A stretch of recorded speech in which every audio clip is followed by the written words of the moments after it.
det er også meget tydeligt i sådan en situation her, at lige da det var sket, der var folkestemningen, at vi skulle bare gøre alt, hvad vi overhovedet kunne.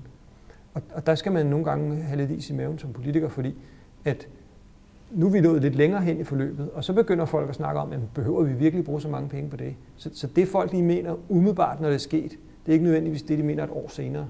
Umiddelbart synes jeg jo, at vi alle sammen bidrager til global opvarmning osv., og derfor så er det jo også fair nok, at man også sammen kompenserer for de her problemer.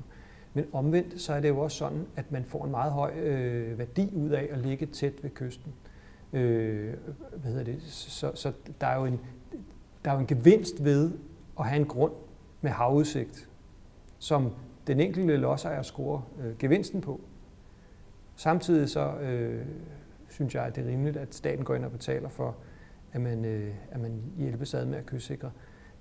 Men det er jo klart, at der må jo ikke være alt for stort misforhold mellem, hvem der tjener på det, og hvem der betaler for det. Og derfor så må der også være en eller anden form for incitament til husejerne selv om også at gøre noget.